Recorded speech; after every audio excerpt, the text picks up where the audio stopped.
করণ জোহর বলিউড ইন্ডাস্ট্রির এমন একজন ব্যক্তি যাকে নিয়ে কথা বলা চলতেই থাকে। আলোচনা বিতর্কের কেন্দ্রবিন্দু তিনি। বহুবার বহু কারণে গণমাধ্যমের শিরোনামে উঠে এসেছেন ধর্মা প্রোডাকশনের কর্ণধার।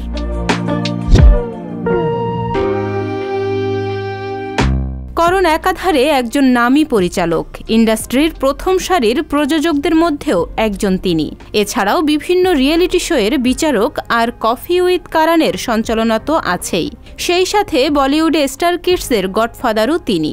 কাজেই এ কথা অস্বীকার করার কোনো উপায় নেই যে করণ বহুমুখী প্রতিভার অধিকারী।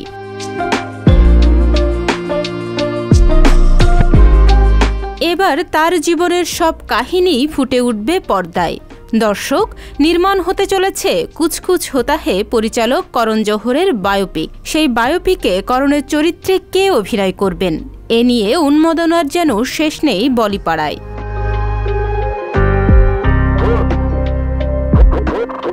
সিনে পরিবারেই জন্ম করণের। ছেলেবেলা থেকেই লাইট ক্যামেরা অ্যাকশনের ভেতরে থেকেছেন তিনি। প্রথমে অভিনেতা হিসেবে রূপালী পর্দায় পা দিলেও পরে পরিচালক প্রযোজক হিসেবেই নাম কেনেন তিনি। করণের বায়োপিক নিজেই পরিচালনা করবেন বলে জানান তিনি।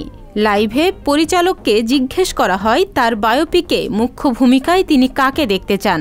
জবাবে করণ বলেন রণবীর সিংয়ের নাম।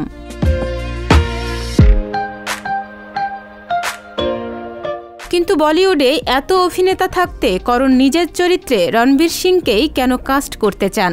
জবাবে তিনি বলেন, রণবীর গিরগিটির মতো রং বদলায়। যে কোনো ধরনের চরিত্র পর্দায় জীবন্ত করে তোলা ওর কাছে কোনো ব্যাপারই নয়। তাই তার চরিত্রেও রণবীরকেই ভালো মানাবে।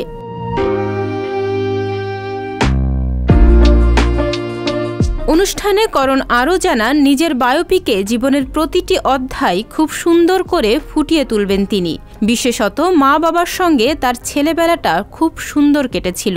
এছাড়া পাশাপাশি করণ আরও জানান, ব্যতিক্রমী শিশু হওয়ার জন্য তাকে ছোট থেকেই অনেক মাশুল দিতে হয়েছে। স্কুলে তাকে মেয়েলি আচরণের জন্য ঠাট্টার পাত্র হতে হতো। ইন্ডাস্ট্রিতেও তাকে নিয়ে কম সমালোচনা হয়নি। তবে নিজের সাহস আর দক্ষতায় জীবনের বহু বাধা অতিক্রম করেছেন করণ। ছুঁয়েছেন সফলতার উচ্চ শিখর।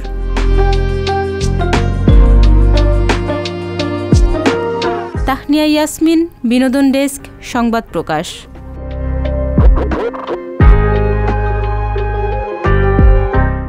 সংবাদ, ফিচার ও অনুষ্ঠানের জন্য ভিজিট করুন সংবাদ প্রকাশের ওয়েবসাইট এবং যুক্ত থাকুন ফেসবুক পেজ ও ইউটিউব চ্যানেলের সঙ্গে।